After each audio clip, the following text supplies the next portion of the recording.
भिगावा मंडी क्षेत्र के गांव बड़दू चैना के अमित कुमार और गांव ढोला ढाणी निवासी सोमवीर मालोदिया की पुत्री काजल का विवाह बिना किसी दान दहेज के संपन्न हुआ, जिसने समाज को एक प्रेरणादायक संदेश दिया है। इस विवाह में न केवल दहेज जैसी सामाजिक बुराई का विरोध किया गया, बल्कि दुल्हन पक्ष को दहेज के रूप में तोहफे की बजाय पौधे भेंट करके पर्यावरण संरक्षण के प्रति भी जागरूकता का संदेश दिया गया। दूल्हा अमित कुमार, जो कि पशुपालन विभाग में कार्यरत हैं, ने समाज में बेटियों का गौरव बढ़ाते हुए बिना दान दहेज की शादी की। वहीं दुल्हन काजल न केवल सुशील और गुणवान है, बल्कि शिक्षा के क्षेत्र में भी अव्वल है।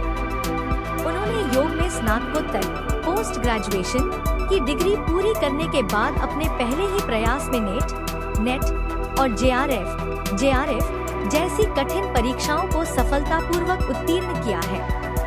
अमित के पिता सतेंद्र सिंह, जो कि स्वयं पर्यावरण के प्रति बड़े जागरूक हैं, ने लड़की पक्ष से किसी भी प्रकार का सामान या पैसा दहेज के रूप में लेने से साफ इनकार कर दिया।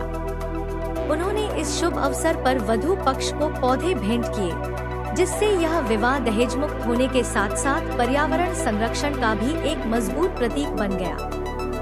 इस अवसर पर उपस्थित अमित की बहन वंदना, जो मार्केट कमेटी में मंडी सुपरवाइजर के पद पर कार्यरत हैं, ने दहेज रूपी बुराई के खिलाफ अपनी आवाज उठाई।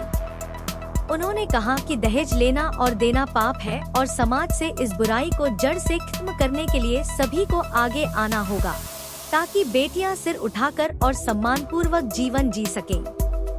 वंदना ने एक महत्वपूर्ण बात पर जोर देते हुए कहा कि अगर सही मायने में देखा जाए तो महिलाएं ही महिलाओं के शोषण के लिए जिम्मेदार हैं। उन्होंने माताओं और बहनों से अपील की कि अगर वे अपने बेटों के लिए दहेज की मांग ना करें, तो यह बीमारी समाज से जल्दी ही खत्म हो सकती है। वंदना ने चेतावनी देते हुए कहा कि दहेज की आड़ में हर दिन किसी न किसी बेटी को अपने प्राणों की बलि देनी पड़ती है।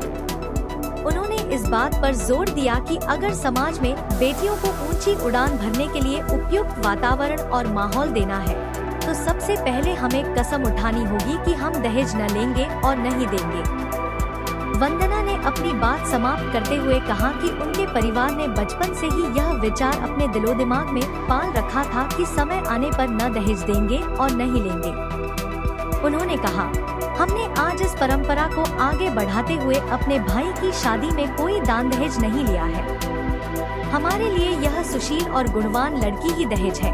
इस प्रकार यह विवाह दहेज के लालचियों के मुंह पर एक तमाचा है और साथ ही उन माँ बाप के लिए भी एक प्रेरणा है, जो अपनी बेटियों को बेटों के समान कामयाब करने के लिए प्रयासरत हैं। बड़दू चैना और ढोला ढाणी के इस परिवार ने बिना दहेज की शादी करके समाज में एक नई और सकारात्मक परंपरा की शुरुआत की है।